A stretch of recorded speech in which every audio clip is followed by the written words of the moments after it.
Gas पर medium flame पे कढ़ाई चढ़ा देंगे। उसमें हम थोड़ा सा ऑयल ऐड करेंगे। जब ऑयल गर्म हो जाएगा तो इसमें हम 8 से 10 लहसुन ऐड करेंगे और इन्हें हल्का सा भून लेंगे। लहसुन को हल्का सा ब्राउन कर लीजिएगा। लहसुन भुन जाने के बाद इसमें हम 3 लंबाई में कटी हुई इसे स्लाइसेस में कटी हुई प्याज डाल देंगे। प्याज को हमें तब तक भुनना है जब तक ये जो प्याज है हल्के से ब्राउन ना हो जाए। ध्यान रखिएगा प्याज को रफ चॉप करने के बजाय इसे स्लाइसेस में कट करिएगा, जल्दी भुन जाती हैं। इस रेसिपी में हम कोई काजू क्रीम का इस्तेमाल नहीं करने वाले हैं, तो प्याज को अच्छे से भुनिएगा।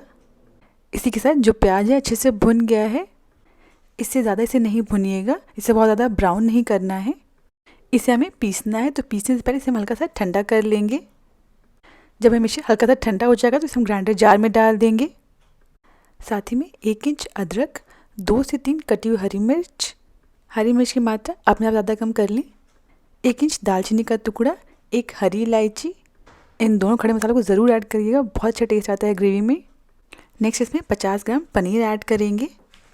इसमें थोड़ा सा पानी ऐड करके अच्छे से इन्हें पीस लेंगे। ध्यान रखिएगा बहुत ज़्यादा पानी नहीं ऐड करिएगा, बस सारी चीज़ें अच्छे से पिस जाए इतना ही पानी ऐड करिएगा। पनीर की वजह से जो ग्रेवी है बहुत ही बढ़िया रिच और क्रीमी बनती है।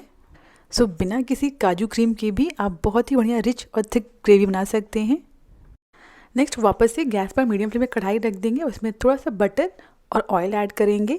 आप चाहें तो बटर को स्किप कर सकते हैं, सिर्फ ऑयल का इस्तेमाल करें।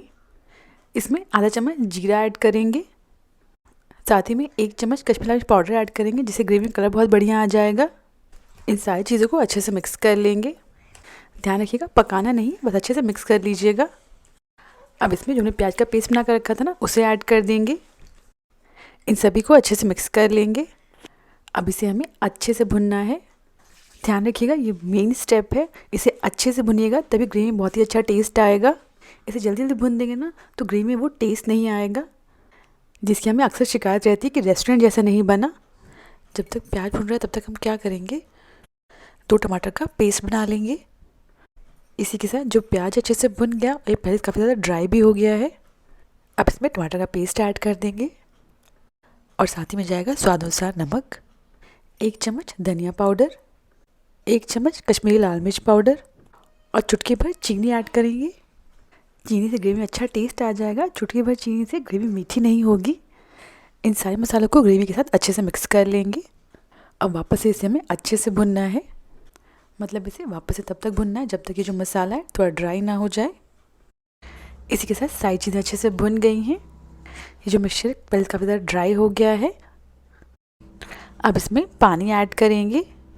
जैसी ग्रेवी चाहिए उस हिसाब से पानी ऐड करिएगा और ध्यान रखिएगा गर्म पानी ऐड करिएगा, जिससे कुकिंग प्रोसेस नहीं रुकता है और ग्रेवी में टेस्ट बना रहता है।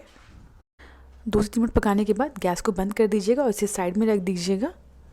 चलिए फटाफट से पनीर को फ्राई कर लेते हैं। एक पैन में थोड़ा सा बटर डाल देंगे और साथ ही में 2 से 3 चम्मच ऑयल ऐड करेंगे।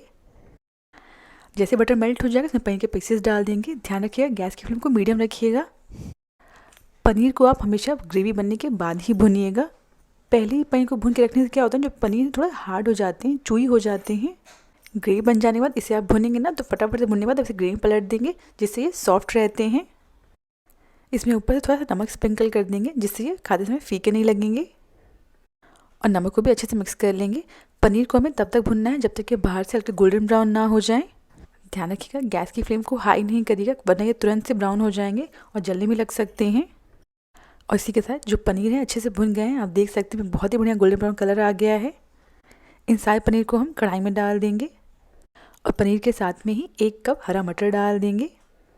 मैंने यहाँ पे फ्रोज़न मटर लिया है, अगर आप फ्रेश मटर ले रहे हैं तो उन्हें उबाल कर ऐड करिएगा, जिससे जो मटर हैं वो जल्दी पक जाते हैं। सारी चीज़ों को अच्छे से मिक्स कर लेंगे और 2 मिनट के लिए लो फ्लेम पर ढककर पका लेंगे, जिससे पनीर और मटर में जो ग्रेवी है ना उसका मसालों का फ्लेवर चला जाए। अब इसे हम 2 मिनट के लिए ढककर लो फ्लेम पर पकने देंगे। 2 मिनट बाद ढक्कन हटा देंगे। लास्ट में इसमें भुनी हुई कसूरी मेथी ऐड करेंगे। कसूरी मेथी को हल्का सा भून लीजिएगा, उसके बाद क्रश करके ऐड करिएगा और बारीक कटे हुए धनिया पत्ती ऐड करेंगे। और इसी के साथ बिना किसी काजू क्रीम के बना हुआ हमारा मटर पनीर बिल्कुल रेडी है। एक बार इस तरीके से मटर पनीर बनाकर देखिए, हर किसी को बहुत पसंद आएगा। और आपको लगे जो ग्रेवी है थोड़ी गाढ़ी है तो इसमें आप थोड़ा गर्म पानी ऐड कर दीजिएगा। एक बार इस तरीके से मटर पनीर की रेसिपी को ज़रूर ट्राई करें। अगर आपको आज की रेसिपी पसंद आई हो तो प्लीज़ मेरे चैनल को सब्सक्राइब करना ना भूलें।